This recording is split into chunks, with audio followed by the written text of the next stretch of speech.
여러분, 내일부터 추석 연휴네요. 분주한 시간 되고 계신가요? 이번 추석에 사실 집에서 편안하게 그냥 보내겠다, 가족들 만나는 걸 좀 미루겠다 하시는 분들도 많으신 것 같아요. 그래서 저희가 추석 기간 동안 특별한 이벤트를 한번 준비해 봤어요. 아이들과 함께 세계의 고전, 명작들 감상하시고 그리고 선물도 받을 수 있는 기회 오늘 마련했으니까 끝까지 꼭 시청해 주세요.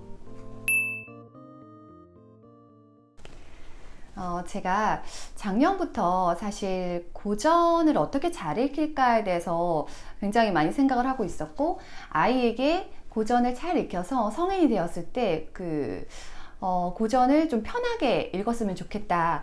그리고 고전만큼 좋은 책이 없다 보니까 이 책들을 아이가 어떻게 하면 좀 편안하게 받아들일 수 있을까에 대한 고민을 참 많이 해왔었어요.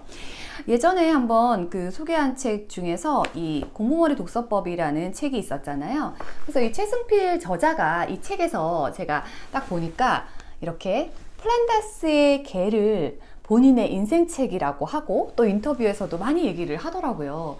그래서 제가 그때는 책을 보면서 플란다스의 개가 인생책이 됐을까라고 생각을 했거든요.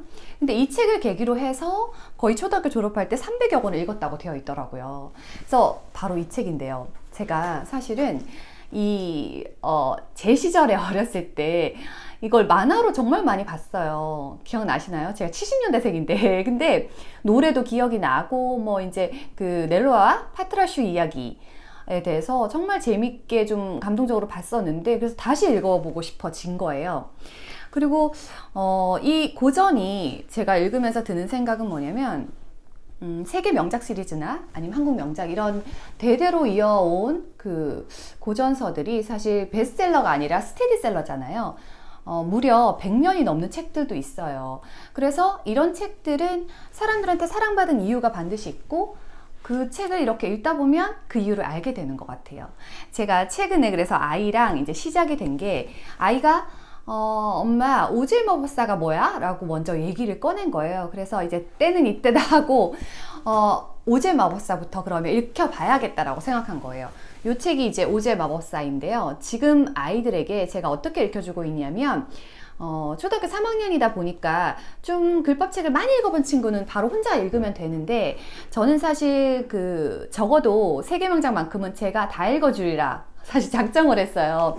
왜냐면 3번 이상은 봤으면 좋겠는 거죠. 그래서 오질마법사 이렇게 들어가 보면 오질마법사에 한 24개의 장이 있었거든요. 그래서 이렇게 인덱스 맞네요. 24개의 장이 있어요. 근데 제가 아이에게 읽어주는 건 하루에 2개의 장입니다. 그러면 2개를 읽어보니까 한 30분 정도 되더라고요. 그래서 시간이 없을 때는 1장 정도만 읽어주고, 시간이 있을 땐 2장을 읽어줘요. 그리고 아이가 그 다음에 엄마 너무 궁금한 거죠. 그래서 더 읽어줘 하는데 제가 책을 덮어요. 일단 계속 호기심을 갖고 있게. 그리고 이 책을 보여주지 않습니다. 처음에는. 왜냐면은 이 책을 아이가 이런 책, 이 시리즈들을 굉장히 좀 가치 있게 봤으면 좋겠고, 그리고 엄마의 입을 통해 너무너무 재밌는 책이다 라는 게 인지가 됐으면 좋겠는 거예요. 아이가 이 고전 세계 명작 시리즈를 보고 나면 사실 성인용으로 넘어가잖아요. 성인 명작들을 더 어려운 고전들을 읽기 위한 사실 초석이 되는 거라고 생각을 했거든요. 그래서 고전 읽기의 가치에 대해서 굉장히 이제 많은 분들이 얘기를 했어요. 그래서 찾아보니까 이제 외국의 시카고 대학이 고전 읽기를 통해서 명문대로 발돋움했다. 그리고 세인트 존스 대학에서 4년 내내 고전을 가지고 공부를 하고, 그리고 또 국내에서는 2005년에 서울대에서 또 고전 시리즈들을 100선을 발표하기도 했고, 그리고 초등학교는 그럼 과연 고전이 가능할까 했을 때 사립초등학교 동산초에서 무려 10년 가까이 지금 고전을 가지고 아이들한테 책 읽기를 하고 있는데, 그 학습 효과가 뛰어났다는 거죠. 그래서 고전에 대해서는 좀 천천히 한번 또 더 다루려고 하는데, 오늘 시간에는 제가 비룡서에서 나온 세계 명작 시리즈를 한번 소개해 드리고 싶었어요. 고전을 고를 때 아마 많이 망설이실 텐데, 저도 사실 이제 고전을 찾아보다가 세계 명작 어떤 게 좋지? 이렇게 검색을 해볼 때 저는 사실 상위 1% 카페 카페 중에선 좀 자주 이용하는 것 같아요. 거기에 아무래도 학습에 대해서 관심이 되게 많은 분들이 참여를 하고 있어서 보니까 항상 비룡서가 사람들 입에 오르고, 그리고 이 책이 왜 좋은지를 설명하는 분들이 굉장히 많더라고요. 그래서 이제 엄두에 두고 있었고, 그 친한 선배가 또 추천을 해줬었어요. 그래서 내가 보면서 비룡서 책이 좋구나. 근데 왜 좋지? 라는 생각을 하게 된 거예요. 일단 고전은 원래 이제 그 이 시리즈들도 이렇게 되어 있어요. 클래식북이라고 되어 있는데, 뭐 제가 생각할 때 고전은 클래식북이라기보다는 그레이트북에 가까운 것 같아요. 영어로 말하자면 그렇게 위대한 책이라는 거죠. 이 책도 제가 아이한테 읽어주면서 이제 좀 자료를 찾아보니까 이 책이 1900년대에 쓰여졌거든요. 그러니까 무려 이 책이 100년이 넘은 책인 거죠. 그리고 오즈의 마법사에 영화가 있거든요. 기억 혹시 나시죠? 근데 거기에 사실 오즈의 마법사에 나오는 영화에서는 아이가 신발을 빨간색을 신고 있어요. 원래 책에서는 은색 구두라고 이렇게 표현이 되어 있는데 영화에서 잘 보이게 하기 위해서 그렇게 바꿨다고 나오더라고요. 그래서 그때는 몰랐던 사실들을 제가 다시 찾아보면서 아이한테 그런 얘기를 같이 이제 해주고 있어요. 근데 그게 1939년에 나온 거예요. 놀랍지 않아요? 그 영화가 진짜 재밌었는데 그렇게 오래된 영화라고는 몰랐거든요. 그 후로도 여러 번 사실 이 책에 대해서 영화들이 이제 나오기 시작했죠. 근데 제가 아이에게 이렇게 책을 읽어주고 난 다음에 그 영화를 먼저 보여주진 않았고, 책을 읽고 그 앞부분에 대한 내용을 읽은 다음에 영화를 좀 같이 보여주고, 그리고 또 얘기도 하고 다시 책을 읽어주고, 이런 방식으로 하고 있거든요. 아이가 뒷이야기가 일단은 너무 궁금하고 재밌어 하더라고요. 그래서 고전의 위대함이 여러 가지가 있는데 한 3가지를 뽑아봤어요. 먼저는 이렇게 수백 년을 이어온 검증된 책이라는 거죠. 그리고 사람들로부터 굉장히 오랫동안 사랑받는 책이고, 두 번째는 이 고전을 읽다 보면 자아 성찰, 그리고 통찰력, 그리고 마지막으로 비판적 사고력을 키울 수 있는 거죠. 비판적 사고력을 키우는 가장 좋은 방법으로 따로 영상으로 설명해 드릴 때도 있었는데 바로 고전입니다.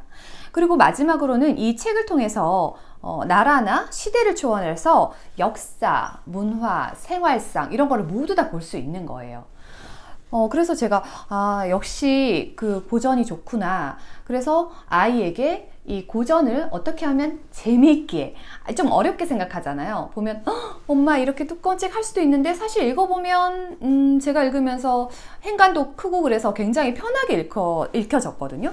그래서 아이한테도 이거 보여주면서 아이가 3학년인데 엄마 이게 두꺼운 책 이런 얘기 전혀 안 하더라고요. 그래서 그냥 자연스럽게 처음에 저는 이거 볼 수 있을까 생각했는데 생각보다 잘 접근이 되더라고요. 그래서 이렇게 책이 되어 있고요. 그러면 고전을 시작하고 싶어요. 근데 어떻게 시작하면 좋을까? 그게 되게 이제 숙제 같은 일이었던 거예요. 동화책 1, 2학년 때는 동화책을 많이 봤고 3학년으로 이제 글밥으로 넘어왔어요. 그리고 아이한테 이제 읽어주는데 저는 세계 명작을 동화 형태로 된 축약본을 읽어주지 않았어요. 처음부터 이 완역본으로 읽어줘야겠다라고 생각을 했거든요. 고전을 그 아이한테 가르치는 여러 가지 방법이 있는데 저는 고전을 하실 때 일단 정독을 하게, 그리고 또 슬로우 리딩을 하게 하면 참 좋은 것 같아요. 고전을 읽는 방법에 대해서 소개한 내용이 있는데 고전은 적어도 3번 이상 읽어라. 그리고 아이들이 분석하면서 비판적으로 마지막에 읽게 하라. 그리고 빨리 읽는 것보다 천천히 오래 읽는 게 좋다. 이런 얘기들이 있었고요. 또 부모와 아이가 같이 읽어라. 이 책들이 사실 부모가 읽었을 때도 또 다른 감동이 있고, 저희가 어렸을 때 읽었을 때는 배경 지식이 없어서 좀 이해가 안 됐던 부분이 다시 읽으니까 새롭게 보이는 내용들이 굉장히 많았어요. 저는 사실 오즈의 마법사에서 캔자스가 나와요. 캔자스 지방이 그 미국의 중부 약간 시골이라고 보면 되거든요. 그래서 여기에 왜 이렇게 달랑 집 한 채가 있고 주변을 보면 전부 다 넓은 들판밖에 없었을까? 그땐 잘 몰랐던 거죠. 근데 아이한테 그런 배경 지식을 같이 얘기해 주니까 굉장히 좋더라고요. 그 카페에 이제 글을 보면서 그러면 고전을 어떻게 골라줘야 되냐, 정말 수많은 출판사에서 사실 나오고 있기 때문에 어떻게 해야 되냐, 저도 사실 이전에는 잘 몰랐는데 제가 집에 그 어린 왕자 책만 4권을 갖고 있거든요. 근데 보니까 어린 왕자의 일러스트도 다 다르고 당연히 번역본이다 보니까 번역 내용들도 다 다르더라고요. 그래서 며칠 전에 이렇게 비교해 보면서 한 줄 한 줄 이렇게 비교해 보면서 읽었거든요. 한국어도 조사 하나로 굉장히 그 약간 의미가 달라지잖아요. 그래서 번역서다 보니까 그 번역이 매끄럽게 잘 되어 있는지, 그리고 원서에 굉장히 충실한 내용으로 잘 되어 있는지, 그런 것들이 굉장히 중요했고, 또 하나는 그 축약본보다는 아이한테 완역서를 읽히는 거, 완역본으로 읽히는 게 좋겠다라는 생각이 들었고요. 또 하나는 저희가 그 여기 안에 이제 뭐 피터팬 같은 경우에 이게 그 원서라면 원서에 이렇게 보면 사파 같은 게 들어 있잖아요. 일러스트가 실제로 저 작가가 그린 일러스트들이 많아요. 근데 따로 일러스트를 그려오거나 그런 책들이 많은데 이 책들은 모두 원서에 준해서 그대로 가져온 책들인 거예요. 그래서 그게 좋았는데, 제가 비룡서를 찾아보면서 보니까 비룡서가 이게 지금 50권이 나와 있거든요. 근데 2003년부터 해서 이번에까지 해서 50권이 된 거예요. 그러니까 무려 17, 8년 동안을 하나하나 찾아서 계속 번역을 해온 거더라고요. 그리고 그 비룡서가 그 민음사와 이제 같은 회사인데, 민음사의 세계 명작 시리즈들이 있어요. 최근에 책을 읽어드립니다에서도 그 고전에 대해서 많이 다뤘더라고요. 근데 이 민음사 책을 보면 그 세계 명작 시리즈들이 정말 그 번역들이 잘 되어 있는데, 그 번역가들이 정말 유명한 분들이더라고요. 상도 많이 받고. 그래서 비룡서 역시 그분들의 맥락을 이어서 진짜 번역으로는 알아주는 그런 분들이 번역을 했기 때문에 굉장히 믿을만하다고 생각을 했어요. 그래서 책을 고를 때 세 가지 포인트를 보시고 하면 좋겠다라는 생각을 했습니다. 아이가, 저는 이게 50권으로 구성이 되어 있으니까 어떤 책을 먼저 시작하지? 학년별로 그런 게 있을 텐데, 아이의 취미와 흥미, 관심에 따라서 다시 시작하면 된다고 생각해요. 근데 여자아이 같은 경우는 당연히 이 앨리스 시리즈를 굉장히 좋아해요. 그래서 앨리스를 한다. 그러면은 남자아이 같은 경우에는 뭐 저희 아들은 개를 너무 좋아해가지고 뭐 플란데스 개를 한다거나 톰 소여 모험을 한다거나, 아니면 뭐 여기 15소년 표류기 이런 책이 있거든요. 그런 책으로 해도 좋고. 책이 보세요. 이 책 하나 읽으면 진짜 독해력 문제 없을 것만큼 다 이렇게. 그리고 저는 처음에 2학년 정도 아이가 한다 하면은 이 이솝우화를 먼저 읽어주면 좋겠다라고 생각했거든요. 단편으로 딱딱 떨어지고 내용도 워낙 교훈적이고 사실. 그래서 이솝우화는 동화책으로도 많이 접해보셨을 거예요. 이걸로 보면 또 색다른 맛이 있더라고요. 안에 일단 일러스트가 느낌부터가 굉장히 달라요. 한번 이렇게 한번 넘겨볼까요? 이렇게. 되게 이게 굉장히 디테일하다고 느껴졌고, 그리고 생동감이 느껴진다고 해야 되나? 그런 느낌인데, 요 이솝우화는 원래도 아이들이 좋아해서 제가 요거는 그냥 한 편씩 이렇게 단편으로 읽어주기 너무 좋잖아요. 그래서 어린 친구들도 가능하다는 거. 동산초에서 할 때도 1학년, 2학년 친구들도 고전이 모두 가능했다고 하고, 여기 나온 시리즈들이 리스트에 많이 포함되어 있더라고요. 이렇게. 그래서 어렵게만, 저도 약간 어려워했고 생각했던 고전이 생각보다 어렵지 않구나. 그리고 내가 접근을 하면 가능하고, 그리고 초등학교 6학년까지 내내 읽을 수 있구나. 저는 사실 이 고전서를 한 달에 한 권에서 2권 정도를 추천드려요. 일단 구비를 했어요. 그러면 한 달에 한 권, 2권을 읽으면서 다른 책들을 섞어서 읽는 거죠.